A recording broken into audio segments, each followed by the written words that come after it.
Hello guys, welcome back to my @NRM वाला channel. और guys, I am your water shade trainer, I am Rahul Yadav. और आज हम 30 days की इस वाटर शेड ट्रेनिंग में आज हम डे 15 में है। और आज डे 15 में बात करेंगे दोस्तों कि हम जब वाटर शेड का जब काम करते हैं तो कौन कौन से टाइप के ट्रीटमेंट करते हैं। और ट्रीटमेंट में जो आज एरिया ट्रीटमेंट और ड्रेनेज ट्रीटमेंट को लेकर हम बात करते हैं, तो उसमें हम समझेंगे कि ड्रेनेज ट्रीटमेंट में सबसे पहली एक्टिविटी कौन सी होती है और वो किस स्लोप पर बनाई जाती है, कहां पर उसका ऑर्डर सिस्टम होता है और ऑर्डर सिस्टम कितने नंबर्स का होता है, ताकि हम वो एक्टिविटी बना सकें। तो गाइस, बने रहिए मेरे YouTube के चैनल में और प्लीज आप मेरे इस चैनल को सब्सक्राइब करें, ज्यादा से ज्यादा अपने दोस्तों के साथ में इस वीडियो को शेयर करें, ताकि पता चल सके कि हम किस तरीके से ड्रेनेज लाइट ट्रीटमेंट में सबसे पहली एक्टिविटी जिसको हम बोलते हैं लूज बोल्डर स्ट्रक्चर, किस तरीके से हम लोग लूज बोल्डर स्ट्रक्चर कहाँ बनाते हैं, इसको बनाने में क्या क्या सावधानियां रखते हैं और किस स्ट्रक्चर को हम जो है लूज बोल्डर स्ट्रक्चर कहेंगे या फिर जो है गली प्लग स्ट्रक्चर कहेंगे। काफी लोग जो है दोस्तों इसमें कंफ्यूज है कि किस तरीके से कौन सा स्ट्रक्चर जो है जीपीएस कहलाता है गली प्लग स्ट्रक्चर और कौन सा स्ट्रक्चर जो है लूज बोल्डर स्ट्रक्चर कहलाता है। तो दोस्तों आज इस वीडियो के माध्यम से हम बारीकी से समझेंगे कि लूज बोल्डर स्ट्रक्चर और गली प्लग स्ट्रक्चर में बेसिक डिफरेंस क्या है और उस डिफरेंस के साथ साथ हमें ये बनाते समय इसका लेआउटिंग कैसा करना चाहिए, साइड सिलेक्शन कैसे करना चाहिए और क्या क्या किन किन बातों को ध्यान में रखना चाहिए, जिसे हम बोलते हैं कि डू एंड डोंट्स। जो डूज एंड डोंट्स क्या क्या होते हैं, क्या करें क्या ना करें, ये जो है बहुत ही इंपॉर्टेंट है। तो इसे जो है आज के इस वीडियो में हम लोग पूरा क्लियर करने वाले हैं। बिल्कुल बेसिक से मैं आपको बताने वाला हूं कि किस तरीके से जो है लूज बोल्डर स्ट्रक्चर का डिजाइन किया जाता है, इसका मेजरमेंट कैसे किया जाता है और साथ साथ में इसका पेमेंट कैसे प्रोसेस की जा सकती है। ये सारी चीजें हम जो है क्लियर करेंगे। तो दोस्तों जब हम लूज बोल्डर स्ट्रक्चर की बात करते हैं तो हमें ये समझ में आना चाहिए कि इसको हम जो है लूज बोल्डर स्ट्रक्चर को क्या कहते हैं हम लोग, एलबीएस। क्या कहते हैं, एलबीएस। एलबीएस का शॉर्ट फॉर्म है, लूज बोल्डर स्ट्रक्चर का शॉर्ट फॉर्म है एलबीएस, और ये जो है गली प्लग स्ट्रक्चर। तो दोस्तों सबसे पहले तो आपको ये क्लियर करना होगा कि गली प्लग स्ट्रक्चर और लूज बोल्डर स्ट्रक्चर में क्या बेसिक डिफरेंस है। तो आइए हम देखते हैं सबसे पहले इसका ड्राइंग।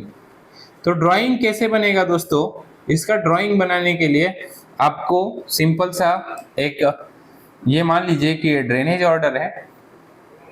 ये ड्रेनेज में आपने किसी भी एक पॉइंट को मार्क कर दिया है, ठीक है। अब ये पॉइंट को मार्क करने के बाद में हम क्या करेंगे कि इसका लेंथ जो देखेंगे, लेंथ मतलब जो ड्रेनेज का विड्थ होगा, हम स्ट्रक्चर का इसको लेंथ बोलेंगे। ये जो है ये लेंथ, मान लीजिए कि इधर आपका क्या है, डाउन स्ट्रीम है इधर, और इधर जो है आप स्ट्रीम है, इधर भी आप स्ट्रीम है और इधर डाउन स्ट्रीम है। तो बेसिक डिफरेंस पहला ये है कि जब लेंथ जो है मोर देन 8 मीटर हो, यानी कि किसी भी स्ट्रक्चर की लेंथ, यानी कि ये ड्रेनेज विड्थ जो है अगर 8 मीटर से ज्यादा है तो हम इसे क्या बोलेंगे, एलबीएस बोलेंगे। और यदि इसका length less than of 8 metre है तो हम इसको बोलेंगे, क्या बोलेंगे, गली प्लग स्ट्रक्चर। तो ये एक पहला बेसिक डिफरेंस है, आपको समझ में आ रहा होगा कि किस तरीके से हम लोग जो है इसको डिफाइन करते हैं। तो ये एलबीएस और एक गली प्लग में जो है हम लोगों ने बेसिक डिफरेंस समझा है। अब हम बात करेंगे कि ये एक्टिविटी कहाँ पर कंप्लीट की जा सकती है। तो सबसे पहले जो है हमें दोस्तों साइड सिलेक्शन के बाद में हमें क्या क्या चीजें पढ़ना होगी। नंबर 1 हम पढ़ेंगे साइड सिलेक्शन, नंबर 2 हम पढ़ेंगे लेआउट, क्योंकि अगर लेआउट सही नहीं किया आपने तो आप जो है किसी भी तरीके से इसको सही तरीके से नहीं बना सकते। तीसरा है इसका मेजरमेंट करेंगे, मेजरमेंट यानी कि बीच में होगा इम्प्लीमेंटेशन, और नंबर 4 इसका जो है पेमेंट प्रोसेस। तो ये सारे इंजीनियर्स जितने भी वाटरशेड के हैं, ये इनके लिए एक महत्वपूर्ण एक विषय है, क्योंकि बहुत सारे लोग जो हैं आजकल इंजीनियरिंग कर लेते हैं, बट ये छोटी छोटी एक्टिविटी जो है वो पढ़ नहीं पाते हैं, क्योंकि इंजीनियरिंग के पूरे सिलेबस में इतना बारीकी से आपको कोई नहीं बताने वाला है, और ना ही आपके थ्योरी में होगा। तो आज ये जो है लूज बोल्डर स्ट्रक्चर है दोस्तों, तो इसका साइट सिलेक्शन करने के लिए हमें क्या क्या चीजों का ध्यान रखना होगा।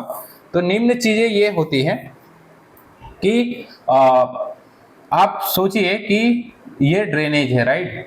तो ड्रेनेज का जो है स्लोप जो है वो 8 to 14% स्लोप होना चाहिए।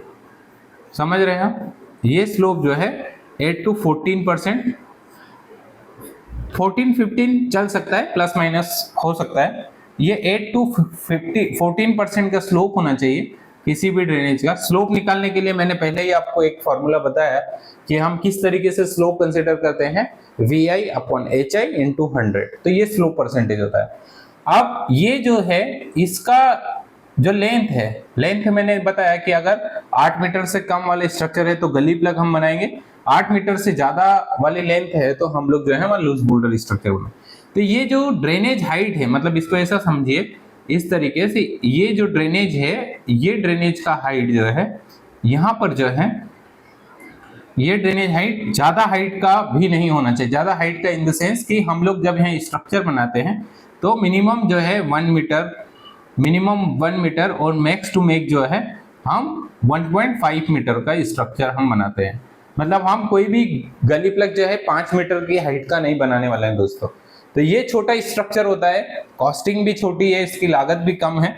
और दूसरा जो है ये तो स्लोप हो गया, इसके अलावा सेकंड जो है वो हम ध्यान रखते हैं ऑर्डर। तो ये जो है दोस्तों ये फर्स्ट ऑर्डर की स्ट्रीम में बनाया जाता है। यानी कि आपने देखा होगा कि जहां पर पहाड़ होता है वो पहाड़ के पास से जब छोटी छोटी ड्रेनेज लाइन निकलती है, और ड्रेनेज लाइन जो है फिर आगे जुड़ती है और बड़ी ड्रेनेज लाइन होती है। तो इस तरीके से ये ड्रेनेज लाइन होती है और हम इसको जो है फर्स्ट ऑर्डर स्ट्रीम में बनाते हैं। तो ये फर्स्ट ऑर्डर स्ट्रीम में होना चाहिए। तीसरा ये है कि एकदम हार्ड स्ट्राटा नहीं होना चाहिए। हार्ड स्ट्राटा मतलब कि इसको पत्थरों पर नहीं बनाया जा सकता। क्यों? क्योंकि हम लोग जो है इसमें स्टील प्रोवाइड नहीं करते हैं। तो क्या होता है कि जहां पर मिट्टी होती है वहां पर एटलीस्ट हमको 20-30 सेंटीमीटर का जो है उसमें एक्सकवेशन करना होगा। पत्थरों को जो है ऐसे नुकीले पत्थरों को फंसाना होगा, ताकि जब फ्लो ऑफ इंटेंसिटी होगी वाटर की तो वो उसको एकदम प्रेशर ना करे और उसकी वजह से जो है स्ट्रक्चर ना टूटे। तो ये जो है एकदम हार्ड स्ट्राटा नहीं होना चाहिए। हमें थोड़ा सा सॉइल डेप्थ भी मिलना चाहिए। सॉइल डेप्थ होना चाहिए, तो कितना सॉइल डेप्थ होना चाहिए? At least 20 to 30 centimetre. Okay, 20 to 30 centimetre soil depth होना अनिवार्य है।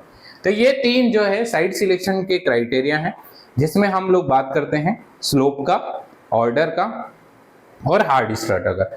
अब दोस्तों अब हम बात करेंगे कि आपको उद्देश्य तो इसका पता होगा, ऑब्जेक्टिव क्या है। तो ये जो है रन ऑफ को कम करता है। रन ऑफ को कम करता है यानी कि फर्स्ट ऑर्डर में बनाया जाता है।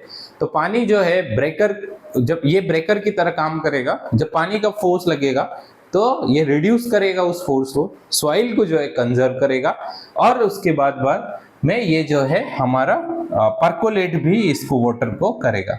तो ये जो है ऑब्जेक्टिव्स है। साइट सिलेक्शन हमने देखा। अब हम बात करते हैं दोस्तों लेआउटिंग की। तो लेआउटिंग करते समय क्या करना होगा? लेआउटिंग करते समय मान लीजिए कि हमने ये ड्रेनेज है, ड्रेनेज का एक पॉइंट हमें पकड़ना होगा जहां पर डेप्थ ज्यादा है, राइट। अभी मैं आपको लेआउट के 2 तरीके बताऊंगा। एक तो जो है टॉप व्यू बताऊंगा, एक यहाँ पर ये टॉप व्यू समझिए, मतलब ये टॉप व्यू है और ये जो है हमारा ये टॉप व्यू है और ये जो है हमारा साइड व्यू हम देख रहे हैं।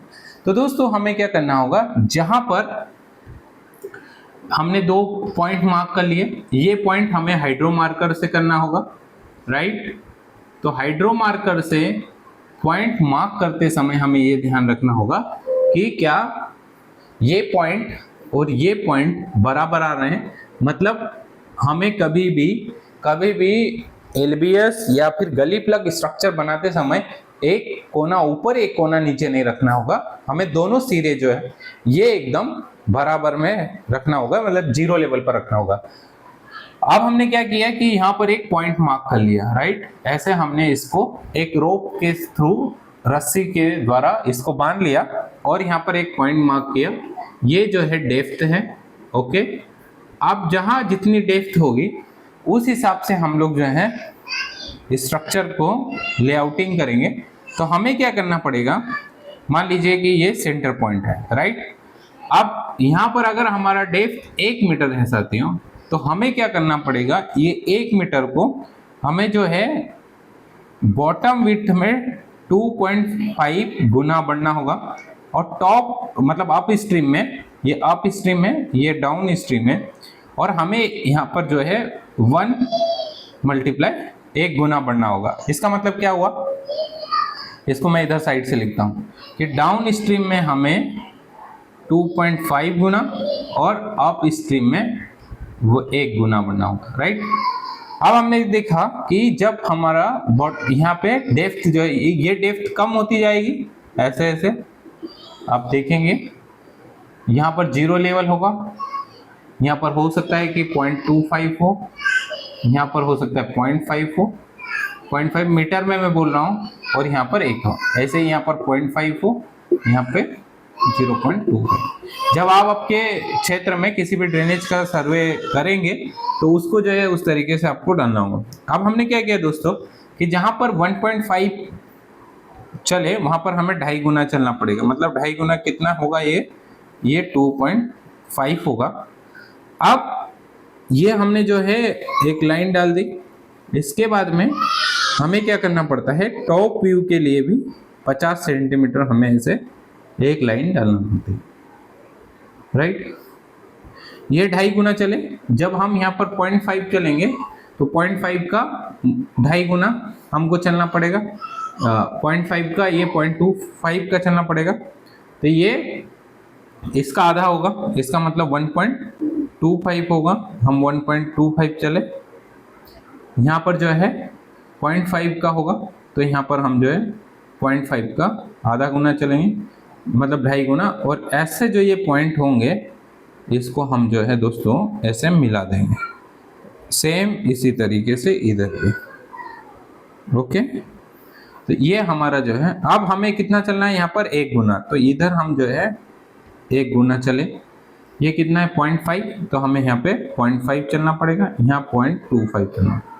तो ये जो है इस तरीके से एक ऐसा हमें बिंदु मिलेंगे और ये बिंदु हमारे जुड़ जाएंगे, राइट। अब हम इसको अच्छे से मिला सकते हैं, ये हमने इसको मिला दिया। ये मतलब इस तरीके से प्रॉपर मैं लेआउटिंग आपको बता रहा हूँ, ये इस तरीके से आप चुने की मदद से इसको मिला दीजिए।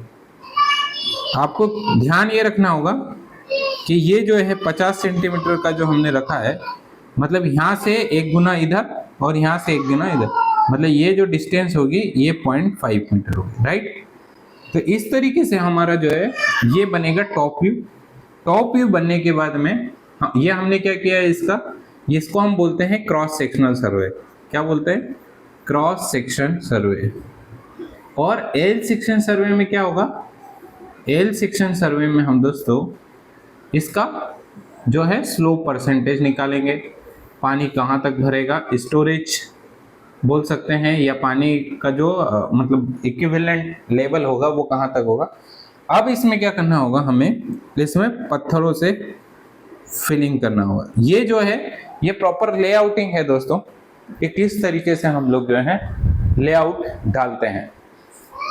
तो डे 15 में आज हमने ये लेआउटिंग, और इसको क्या है कि हमें रस्सी की मदद से, इसमें रस्सी, लाइन, चुना, ये इंपॉर्टेंट है। तो इंपॉर्टेंट मतलब आवश्यक सामग्री क्या होगी, रोप हो गया, लाइम हो गया, पाइप लेवल या हाइड्रो मार्कर हो गया, ओके। तो ये जो है दोस्तों ये डे 15 में आज हमने ये देखा कि लूज बोल्डर स्ट्रक्चर बनाते समय हमें साइट सिलेक्शन कैसे करना है, ओके, साइट सिलेक्शन के साथ साथ में हम लोगों ने ये देखा कि उसका हम लोग लेआउटिंग कैसे करेंगे।